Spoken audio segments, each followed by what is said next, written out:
John Lennox was asked the question, if there's a God, why is there evil in the world? Why does God allow it? As a mathematician, he says what I often said. I began to think of that, and I thought of it as an unsolvable equation. But then I realized what the real issue is the question.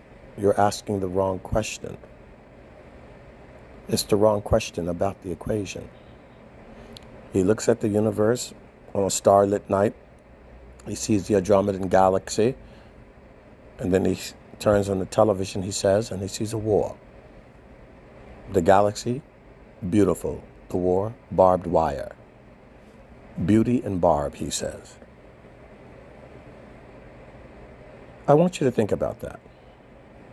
Because a utopian or utopias would probably only see the world one way.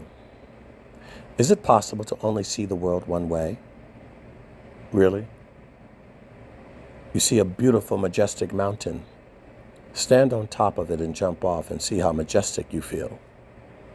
You see a vast, tumultuous, beautiful, rolling sea, ocean. Waves coming and going. Currents underneath. Cresting waves over top. Not to mention the creatures within it. Not all smiling dolphins. What a beautiful. Who doesn't love sitting and looking at the ocean? Fewer will get in it. And those who do run the risk of what? The undertow currents, the riptides that will drown you, and the sharks that will eat you, or the jellyfish that will sting you, or the piranhas that would just leave nothing but skeleton left. Beauty and barb. The classic rose. Who doesn't love a rose? Especially a red one. And the smell? Oh.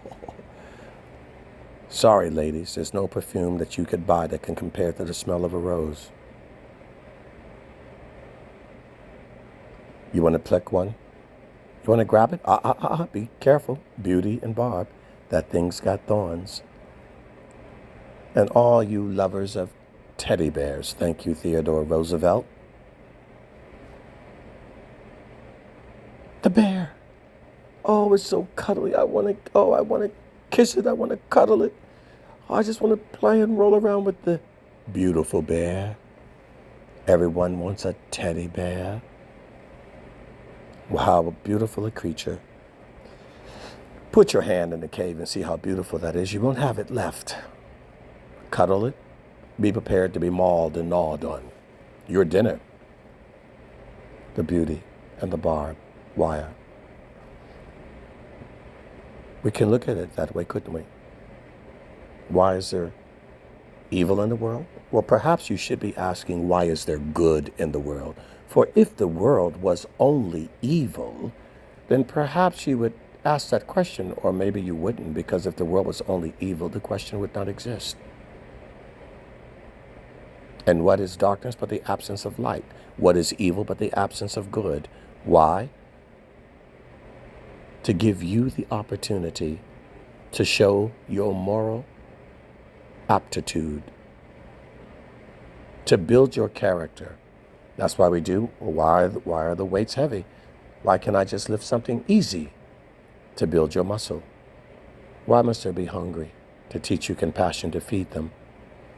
Why must there be a need to teach you how to fill one? How would you ever know how to fill a hole unless the hole was empty? To help a friend unless he needed help. To feed the hungry unless they were hungry. To heal a wound unless there's one at all. To alleviate pain unless someone's in pain. To teach love unless you have the choice and option of hate. Indeed, it gives the opportunity to raise, train, nurture, and develop in you your highest and best, most divine self as God intended in creation. That is why you're on the auction block. You're in the training facility. You're in boot camp. And here we're going to find out what you're made of, soldier. Climb that raft, jump that fence, crawl in that mud.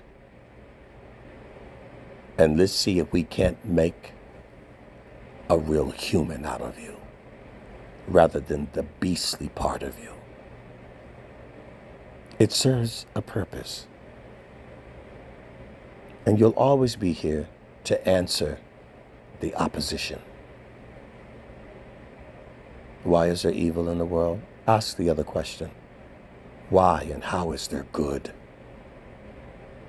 How is it possible that one man will risk his life for another?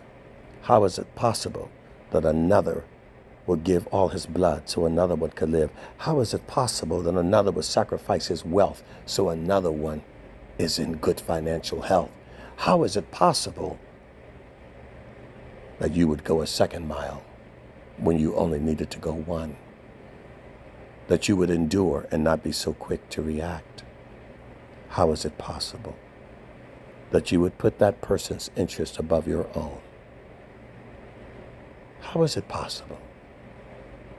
Love and the highest divine self in the nature of God. Behold my child. Wow, did you see that? You see what that? Look at that. Look what they just did. Did you see that? Didn't have to do it, but he did. Didn't have to give that much, but they did. Didn't have to go that far, but they went there. Didn't have to sacrifice everything, but he laid down his life. Did you see that? Wow.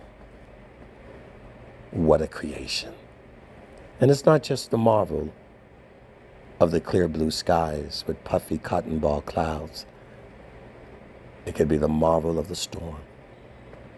The marvel of a still lake, a glacier lake, or the splendor, awesomeness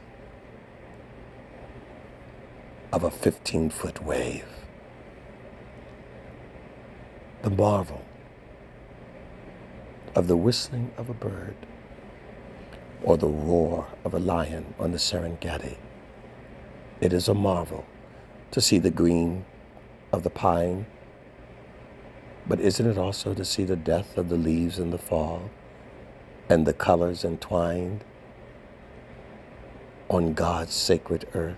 What a marvel. Yes,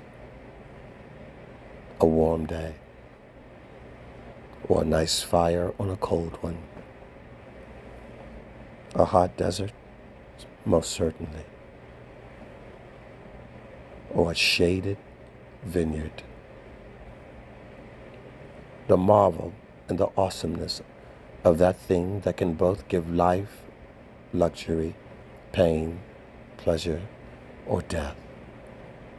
And the respect that we learn in how we conduct ourselves with regard of the elements in the material world in which we are created of and in, and the role we play, and how we react to it and how we act on it to determine a result that could yield charity or disparity in God's great design to make us in his image.